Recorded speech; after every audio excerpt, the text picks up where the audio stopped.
За сайн байцгаана уу та бүгдэндээ өнөөдрийн мэндийг хүргэе. Биний ТV тавтай марил.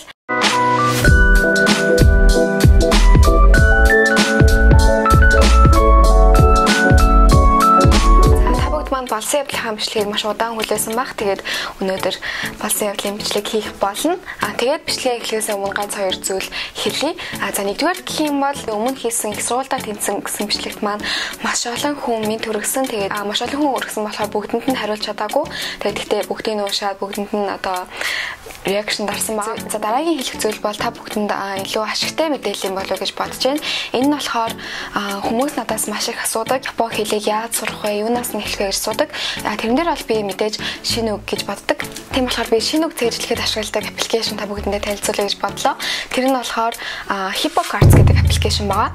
Хүний ерөн зүүн тархийг илүү ажилуулсан. Тэгээд нэг үг болгон дээр зураг байдаг. Зураг хараад шинэ үгээ хараад бас цээжлэхгүй тохиолдол байдаг шүү дээ. Тэр тохиолдолд болохоор бас монгол үгээр тэр шинэ үгийг ингээд орлуулаад бичсэн. Тэгээд тэр нь надад айгүй таалагдсан.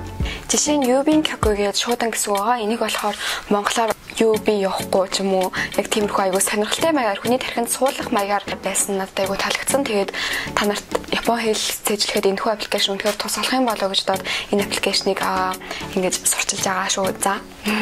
Тэгээд дээрэс нь би бас зүгээр нэг танилцуулаагүй.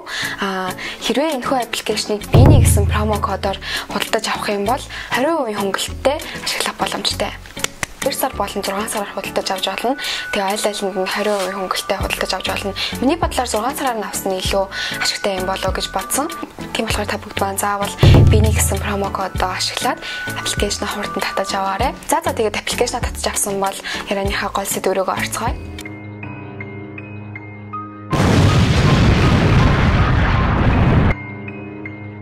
Өнөөдрийн ярих crime сэдв болохоор саяхан болсон хэрэг. Ерөнхийдөө 2008 онд болсон хэрэг. Гэтэ 2008 он гэхэлэр саяхан биш ч юм уу 2008 онд болсон хэрэг ямар тааж тэгээд Токио хотын маш том стейшн дээр болсон хэрэг байгаа. Магадгүй энэ болохоор аниме ертөнцийн тийм итгээд дүр төрхөөрөө алдартай маш олон жуулчид болон японочууд амралтын өдрөөрөө тэнд очдог алдартай стейшн байгаа. Тэгээ энэ стейшнд хэрэг гарсан өдөр болохоор бүтэн сайн байсан. Бүтэн сайн болохоор ингээд бүр энгийн байдаг хүмүүсээс илүү маш олон хүмүүс байсан мэдээж амралтын өдөр учраас тэр гэгээлэг хотыг бүхэлдэн цусаар будсан тийм аимшигт хэрэг болсон. Тэгээ энэ хэрэг бол үнэхээр алдартай хэрэг болсон. Японочдыг бол маш аимшигтай бүр шоконд оруулж чадсан хэрэг байгаа. Тэгээд өнөөдөр энэхүү хэргийн талаар ярьцгаая. Уул нь бол ерөнхийдөө ганц хүний үйлдсэн хэрэг байсан. Гэтэ хэрэгтэнгийн цаана бас дахиад нэг гол буруутай хүн байж болцсошгүй гэж үзсэн. Тэгээд тэр хүний талаар бас ярих болохоор бичлэгээ дуустал нь үзээрэй. 2008 оны 6 сарын 8-ны өдрийн 12 цагийн үед 2 тонны хэмжээтэй ачааны машин унсан залуу Акихабарагийн ойр орчмоор ингэж эргэлдэжсэн. Тэр болохоор мэдээж энэ хэргийн хэрэгтэн. Тэгэд хэд удаа Акихабарагийн тэр олон хүмүүсийн дундуур ингэж эргэлдэж явж хагаад 12 цаг 30 минутын үед Акихабарад маш том ингэ төв гарц байдаг. Явган хүний гарц гэсэн үг. Тэгээд тэр гарцаар ингээд ногоон гэрэл хасаад хүн болгоо ингээд гарцаар амар хүмүүс ингэж шавж ингэж гарч байхад тэр 2 тонны хэмжээтэй ачааны машинтай жолооч шууд ногоон гэрлэг гарч байгаа хүмүүсийг дайрж алсан байгаа. Тэгж дайрснаас бол маш олон хүмүүс яг машин ирэхээс өмнө шууд цогтож чадсан ч 5 хүн цогтож чадлагүй тэр машинд дайрагдсан. Тэгээд 5 хүн дайрагдсанаас 3 хүн нь амнасаа алдсан байгаа. Зүгээр явж хагаад зүгээр л ногоон гэрлэр асавж исэн бүр улаан гэрлэрч биш ногоон гэрлэр явж байхдаа шал танихгүй хүнд алуулсан байгаа. Энэ бол үнэхээр аимшигтай хэрэг. Тэгээд хүмүүс болохоор бодохдоо тэр жолоочийг бол зүгээр улаан гэрэл хасныг мэдлгүй ингээд дайрцсан болов уу гэж бодсон. Тэгээд жолоочийг машинаасаа гарч ирээд хүмүүсийг аврах юм болов, тэрүүн дуудах юм болов гэж бодтол жолооч шууд машинаасаа гарч ирснээр тийм хутга барьсан гарч ирсэн. Дайруулаад гимтсэн байгаа хүмүүсийг ойр орчмын хүмүүс ингээд туслах гэж очсон байхгүй юу? Хүмүүсийг ингээд тусалж яхад нөгөө нэг жолооч шууд хутга барьж ирснээр тэр тусалж исэн хүмүүсийг ингээд нэгэнгүү хутгалж эхэлсэн. Тэр хавьтан байгаа бүх хүмүүс тэрийг анзаараад түүнээс зугттал хэрэгтэн болохоор араас нь шууд барих гэж гүүгээд барьсныгаа шууд ингээд хутгалсаад нэгэнгүү ингээд хутгалсан. Яа ботхоос бүр дотор арцааж байгаа. Тэгээд хутгалахдаа 7 хүний амийг хөнөөж 10 хүнийг маш хүнд гэмтэлд оруулсан байгаа. Үнэхээр харамсалтай. Тэгээд ихэнх бүр аимшигт гэмт хэрэг үйлддэг гэмт хэрэгтэнгүүд бол ямар нэгэн үг сонцонтой уурандаа ч юм уу өөрт нь дургу хүргэсэн хүнээ хүнөдөг бол өнөөдрийн ярих шаа миний гэмт хэрэгт болохоор гэмт хэрэг хийсэн хүн бол алсан хүмүүсээ бүр нэгийг нь ч танихгүй бүр ямар ч холбоогүй байж зүгээр л хэнийг ч хамаагүй алах төлөвлөгөөтэйгээр бүгдийг нь хөнөөж алсан байгаа. Хөнөөгдсөн хүмүүс л бүр үнэхээр харамсалтай юм аа. Бүр зүгээр явж хагаад танихгүй хүнд тэгэж хөнөөгдөж ална гэдэг ямар их харуулсал вэ те. Тэр хүмүүсийн үлдсэн гэр бүлийнх нь бол бүр үнэхээр том харуулслыг бүр авчирсан тийм аимшигтай хэрэг болсон байгаа. Тэгээд Японд бол иймэрхүү массаар нь хөнөөх юм уу ингээд танихгүй хүнээ шууд ингэж хөнөөх явдал их тохиолддог вэ гэвэл ер нь бол тохиолддог. За тэгвэл Акихабарагийн зүгээр нэг гэгээтэй тэр өдрийг бүлтэн цусаар болсон тийм аимшигт хэргийг үйлдсэн гэмт хэрэгтэн яг хэн байсан бэ? Тэгээд яагаад энэ хэргийг үйлдэх болсон бэ гэдгийг одоо ярьцгаая. За хэрэгтэн бол Кадо Томохиро гэдэг 25 настай иргэн байсан. Тухайн үед бол ямар ч ажил мэргэжил эрхэлтгүй байсан. За түүнийг багаас нь ямар хүн хүүхэд байсан бэ гэдгийг ярвал маш хатуу гэр бүл төссөн. Хатуу гэр бүл төссөн гэхээсээ илүү хатуу ээжийн гарт төссөн. Ээж нь бол маш ингээ боловсролыг үнэхээр чухалчж үздэг байсан. Хүүхдийнхаа одоо эрх чөлөөг нь ингээ хаасан зөвхөн өөрийнхөө байлгадаг. Тэгэд ерөөсө гадагшаа тоглуулах гэж гардггүй. Тэгээ хэрвээ энэ бүгд нь Кадо ингээд ээжээсээ ингээ зөргөөлт шууд түүнийг шийтгэж зодож бүр нэг удаа гарын хүлээд амийг нь скотчоор таглаад дээвэр дээрээ хэдэн цагаар түүнийг шийтгэж хорсон тохиолдол гарч ирсэн. Тийм аимшигтай чөтгөр шиг ээжийн гарт өсөж буруу хүмүүжлэр өссөн хүүхэд байсан. Бага сургууль болон дунд сургуультаа бол ингээл сурлагын нь бол өссөрлөсөн. Гэтэ түүний ингээд сэтгэл зүйн хувьд бол ингээд бүр байнгын тийм дарамттай, байнгын зодуулсан, ээжээсээ айсан, үнэхээр гэртээ хармааргүй тийм байдалтай байдаг байсан. Ахлах сургуультай ороод түүний ингээд сурлагын нь бол мууцаар байсан. Тэгээ түүний ээж болохоор сурлагын ингээд муудаад ирсэн болохоор улам ингээд түүнийг шахах биш, бүр ингээд зөнгөөр нь хайцсан. Зөнгөөр нь хайцсан ч гэжтэй баг хүүхдээ баг хайцсан. Тэр явдлаас хойш ингээ гэрийнхэндээ хаягдсан. Тэгээд өөрийнхөө амьдрийгээд сургуулаа төгсөөд гэрээсээ явсан байдаг. Тэгээ Кадо болохоор яг л багтаа ямар хүмүүжлэр өссөн, яг л тийм болсон байсан. Хүмүүстэй харилцахад эхлээд шууд ярилцах биш, шууд нударгаар үздэг ч юм уу, эсвэл хүний заавал дээр орох гээд байдаг ч юм уу. Ээж нь түүнд яаж ханддаг байсан, хүмүүстэй ч гэсэн яг тэгж хандах гэдэг тийм сэтгцэд нь нөлөөлсөн, түүний цаан аршинд нөлөөлсөн тийм болсон байсан. Тэгээд коллежд ороод явж итэл бас сургуулаасаа хөөгдөөд тэгээ дараагаар нэг ажилд орсон байгаа. Ажилд явж авах үедээ болохоор бас ерөөсөө хүмүүстэй тааш тохирохгүй буцаан аршингийнх нь угаасаа нэг бүтггүй хүн болцсон байсан учраас ажилласаа ч гэсэн халагдаад ингээд гэртээ ингээд хорогддог тийм амьдралтай болцсон байсан. Японд бол бас иймэрхүү хүмүүс маш их байдаг. Ерөөсөө гэрээс гарахгүй тийм хикикомори шиг тиймэрхүү хүмүүс үнэхээр их байдаг. Энэ нь бол одоо өдийг хүртэл нийгмийн том асуудал болсоор л байгаа. Тэгээ Кадо тухайн үед амьдрал бүр ямар ч утгагүй болоод бүр цааш амьдрах ямар ч хүсэлгүй болсон байсан. Тэгээд тэр үед яг түүнд туссан нэг зүйл байсан. Тэр нь болохоор сошиал ертөнц байсан. Тэр үед бас яг нэг тийм Twitter-ээс арай өөр тийм жирэгдэг тийм сайт байсан юм байна л да. Хүссэн хүн өөрийнхөө юмаа ингээд жирэгдэг, өөрийнхөө ингээд бодлоо тийм жирэгдэг тийм сайтад ингээд бүр автцсан байсан. Тэгээ бүр автаа тэр сайт дотроо болохоор бас нэлээд нэр хүнд бүхий хүн болцсон байсан. Царамуутай найз хөнгөөч гэсэн ингээд хичээж явж байгаа хүний дүрээр тэр сайтаа алдаршсан.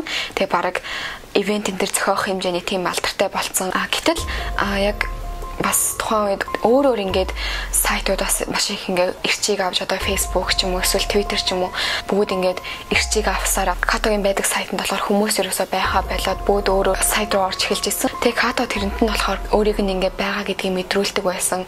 Өөрийг нь хүн гэдгийг мэдрүүлдэг байсан. Тэр интернет ертөнц нь өөрийг нь ерөөсөө тоохоо болж эхлэхэд Кадо бүр маш ихээр ингээд бухимдажсэн. Олон хүн ингээд өөрийг нь ингээд сонирхох нэр нь ингээд олон нийтэд гарах нь түүнд ингээд таалагдж эхэлсэн.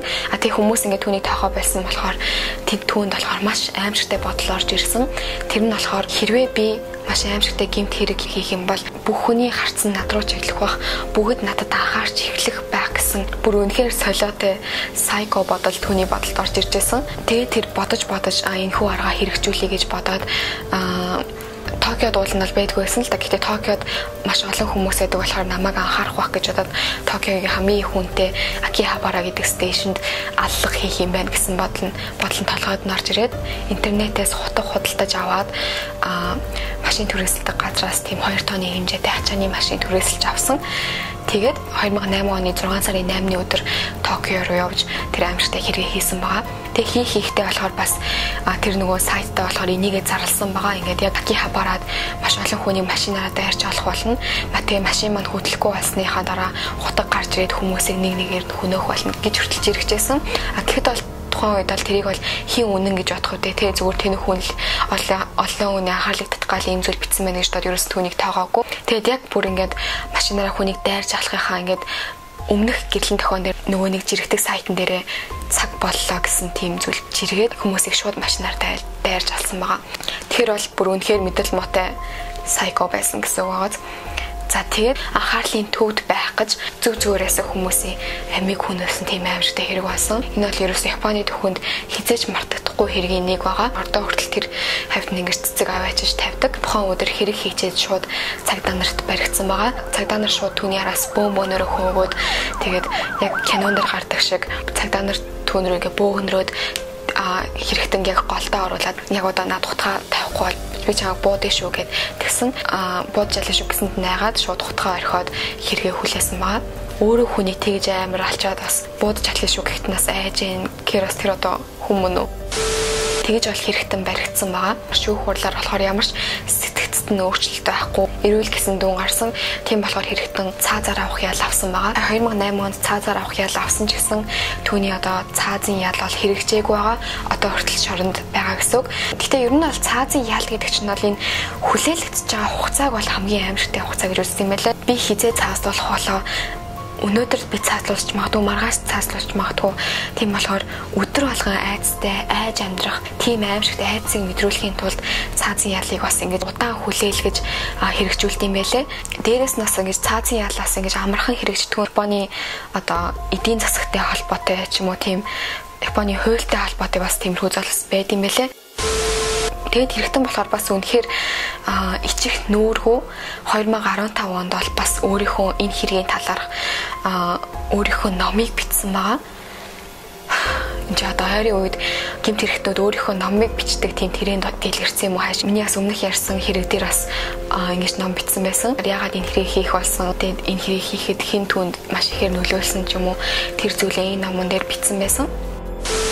Тэр номондоо бичгтэй болохоор энэ хэрэгт хамгийн их нөлөөлсөн хүн бол өөрийнхөө төрсөн эхийг буруутгаж ütсэн байгаа. Яагаад вэ гэвэл түүний төрсөн их түүнд бол өмнө ярьсанчлан маш амжилтаар хамтдаг байсан. Тэгээ буруу хүмүүжлэр өссөн. Тэгээ сэтгэцэд нь аюух нөлөөлсөн учраас энэ хэргийг хийсэн юм болов уу гэж тэр өөрөө ярьсан байдаг.